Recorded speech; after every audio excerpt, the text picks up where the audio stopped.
नजरों में जो समान होता है ना, वो सिर्फ कुर्सियों तक और बंद कमरे के अंदर खाली जुमले छोड़ने में समान होता।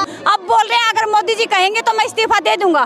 क्यों भाई, क्या मोदी जी भी इसमें शामिल है? और यदि वो इस्तीफे की बात कर रहे हैं तो कहीं ना कहीं वो क्या कर अपनी हरियाणवी में बोला कहीं ना कहीं दाल में काला है। हरियाणा तो भाई पूरी दालें काली है, हरियाणा की बेटियों की कोई इज्जत नहीं है। इस सरकार में लगभग 40 बलात्कारी सांसद बैठे हैं, तो आप उनसे न्याय की उम्मीद कर रहे हैं? ब्रजभूषण जी को खासकर यह कहना चाह रही, यदि आप इस चीज को हरियाणा का नाम दे रहे, पहली बात तो ये देश के खिलाड़ी हैं और देश के लिए मेडल लेकर आ रहे हैं, विश्व सूत्र पर जो तिरंगा लहरा है उसका अपमान आप करने का काम कर रहे हैं।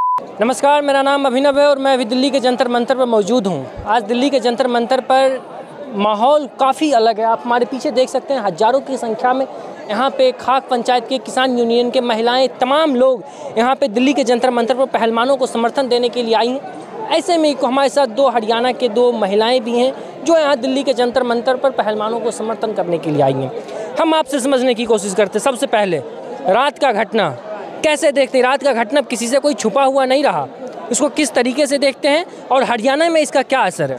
देखिए, रात की जो निंदनीय घटना जो हुई उसके लिए बड़ी शर्मसार घटना थी, कोई शब्द नहीं है कहने और सुनने को। जो हालात हमने देखे, और हरियाणा के अंदर तो यदि मैं बताना चाहूँ तो हरियाणा के अंदर जगह जगह टोलों पे प्रदर्शन चल रहे, क्योंकि जंतर मंतर पर लोगों को आने नहीं दिया जा रहा, उनको रास्ते में रोका जा रहा है। तो हरियाणा के अंदर तमाम टोल भी फ्री कर दिए गए हैं। और यदि रात की घटना की मैं बात बताऊँ तो भाई बीजेपी जो सरकार है, इनके गुंडों पर जो पदों पर जो मंत्री बैठे हैं उनके ऊपर जो आरोप लगे हैं, मतलब सरकार तो सरासरी गुंडागर्दी कर ही रही है। तो मतलब दिल्ली प्रशासन की भी हिम्मत इतनी बढ़ गई कि वो ड्रिंक करके और हमारी बहन बेटियों के बाल खींचेंगे या उनको रोड के ऊपर घसीटेंगे। मतलब शर्म लिहाज नहीं है कहीं भी इस सरकार में, न इस प्रशासन में। लेकिन प्रशासन को तो हम एक बात कहना चाह रहे, भाई आपके घर में भी बहन बेटी होंगी, सरकार आनी जानी चीज है। आज बीजेपी सरकार है, कल ना दूसरी आ जाएगी। ये दलाली ना करो और दलाली करके ऐसा काम ना करो, कल ना समाज में बात लेनी देनी आ जाए, क्योंकि बहन बेटी सबके घर में हुआ है। जी, बहन बेटी सबके घर में है, ऐसा नहीं करना चाहिए। रात का जो घटना, इनका ये कहना है, हम आपसे, आप सरपंच भी हैं, हम आपसे समझते हैं कि ये जो घटना जो आप देख रहे हैं, महिला पहलवान यहाँ दिल्ली के जनता में 10 दिन से लगातार बैठे हुए, लगातार इनका प्रदर्शन हो रहा है। हरियाणा में आप अपने आने वाले जनरेशन को क्या इस क्षेत्र में आने के लिए उनको प्रोत्साहित करेंगे, आने के लिए देंगे? देखिए, प्रोत्साहित करेंगे तभी तो हम इस लड़ाई में आए हैं जी। क्योंकि ये एक ऐसी जगह है जहां बच्चियां अपने देश का मान सम्मान के साथ साथ अपने परिवार के साथ साथ एक तिरंगा, जिसके लिए हमने बहुत से बलिदान दिए, इस तिरंगे की आन बान शान को विदेशों में परचम लहरा रहे हैं। तो इसके लिए इस मान सम्मान की ही तो लड़ाई है। इसीलिए तो हम चाहते हैं यहाँ बेटियों के साथ न्याय हो, ताकि आने वाले समय में हर एक परिवार से एक पहलवान बेटी पैदा हो और यहाँ पर देश में पदक लाने का काम करे और अपने मान सम्मान के साथ साथ इस भारत देश का मान सम्मान भी रखे। क्या चाहती है सरकार? सरकार चाहती है बेटी बचाओ बेटी पढ़ाओ का जो नारा उन्होंने दिया वो धरातल लागू करे, समाज लागू करे, ये गांव देहात लागू करे। लेकिन यहाँ सरकार से मैं पूछना चाहती हूँ, जब आप में किसी बात को सक्षम करने का दम नहीं है तो नारा क्यों देते हैं? ऐसे ऐसे स्लोगन इन्होंने चलाए हैं जिनके बारे में इन्हें खुद ही नहीं पता है। यहाँ पर इस सरकार में लगभग 40 बलात्कारी सांसद बैठे हैं, तो आप उनसे न्याय की उम्मीद कर रहे हैं? ये न्याय समाज, देहात, खाप पंचायतें सभी इकट्ठा होकर। और यहाँ मैं आपको एक बात बताना चाहती हूँ, दुर्भाग्य हमारे साथ क्या हुआ, जब ब्रजभूषण जी सही हैं तो उन्होंने FIR क्यों नहीं कटने दी? उसके लिए भी हमने सुप्रीम कोर्ट का सहारा लिया। क्यों लिया भाई? अगर सरकार और ये जो ब्रजभूषण है ये सही हैं तो क्यों डरते फिर रहे हैं? क्यों नहीं FIR कटने दे रहे? क्या सिर्फ जो सत्ता में बैठे हैं उसकी दोष वो दिखा रहे हैं? उसके दम पर यहाँ बहू बेटियों के साथ गलत कर रहे हैं।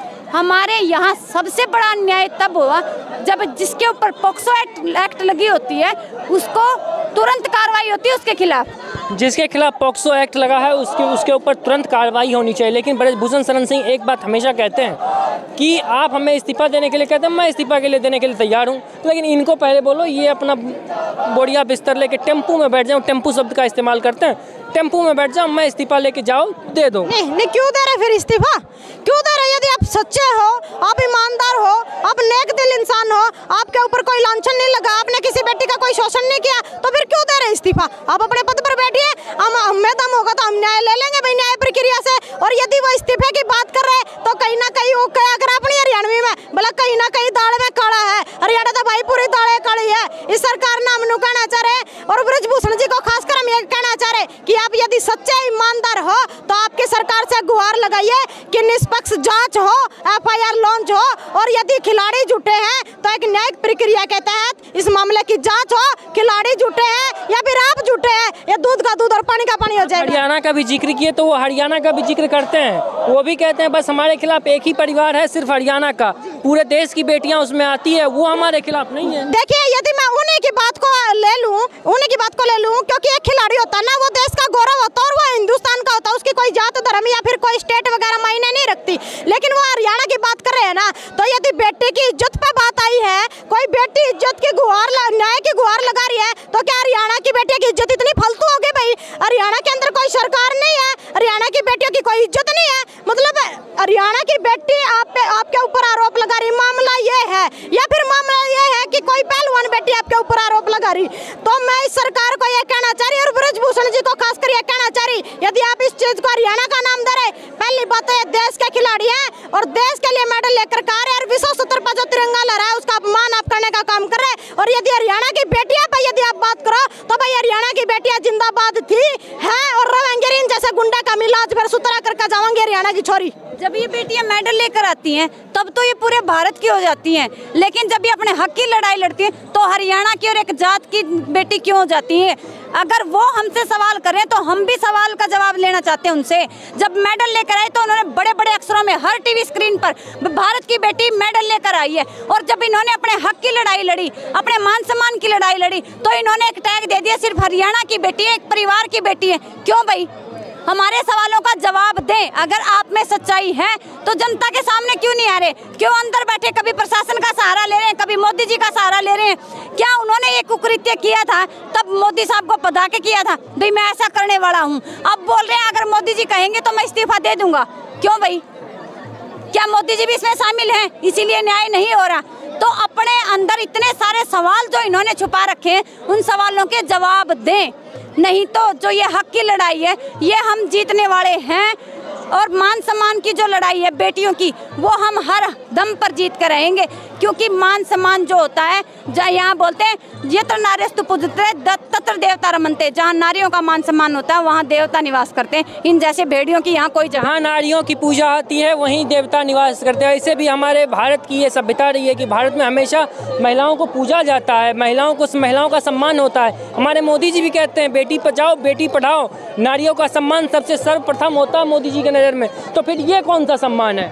वो जो मोदी जी की नजरों में जो सम्मान होता है ना, वो सिर्फ कुर्सियों तक और बंद कमरे के अंदर खाली जुमले छोड़ने में सम्मान होता है। मतलब ये जनता समझ है चुनाव जीतने के लिए, बिल्कुल चुनाव जीतने के लिए वो सम्मान होता है और बड़े बड़े नारे दिए। अरे बड़े शर्म की बात है यदि कोई बेटी आरोप लगा रही है इस चीज पे, तो मतलब क्या प्रधानमंत्री का इस चीज पे कोई जवाबदेही नहीं बनती कि जो देश के लिए मेडल लेकर के आ रहे हैं, जिनको आप गले लगा रहे थे कुछ महीने पहले, आज वही बेटी आपसे न्याय की उम्मीद कर रही है और आरोप लगा रही है। वो साबित हो या ना हो वो बात की बात है, लेकिन एक बेटी जब इस तरह के आरोप लगा रही है तो कहीं ना कहीं उनमें सच्चाई तो है।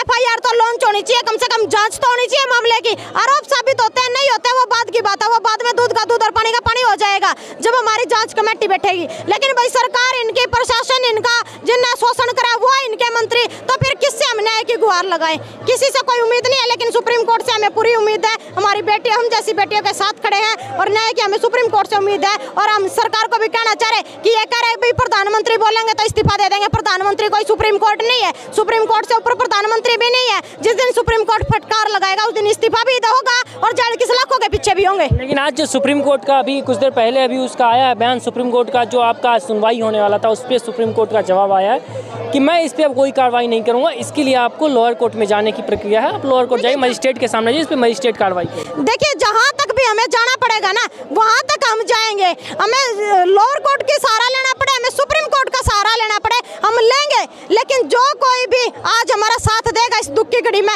हमारे लिए वो भाई भगवान ही है। क्योंकि ये सरकार के जो गुंडे हैं, सरकार के जो मुलाजिम हैं, आज यही हमारी इज्जत पे हाथ डाल रहे, तो हम सुरक्षा की उम्मीद किस? मोदी जी से आखिरी में क्या कहेंगे? देखिए, मोदी जी से आखिरी में मैं यही कहना चाहूंगी, यदि आप सच में बेटियों के हितैषी हैं, सच में आप बेटियों का जो नारा दिया था बेटी बचाओ बेटी पढ़ाओ, सच में उस नारे के हितैषी हैं, तो आपके 50 गज दूरी पर आपके आवाज से ये बेटियां यहाँ सड़कों पर बैठी हैं, तो आप इन बेटियों के लिए 2 शब्द बोले और जो दोषी है उनको सलाखों के पीछे करवाइए, ताकि आने वाले समय में बेटियां बच भी पाए और पढ़ भी पाए और देश का नाम भी रोशन रिजर्वेशन कर पाए। यदि यही हालात रहे तो बड़े दुखी मन के साथ मैं एक बात कहना चाह रही हूँ कि आगे कोई भी ऐसी बेटी नहीं होगी जो इस देश का सम्मान चाहेगी जहाँ पर बेटियों का सम्मान ना हो।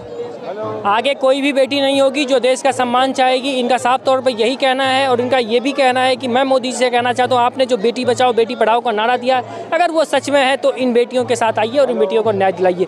देखते हैं आगे क्या होता है।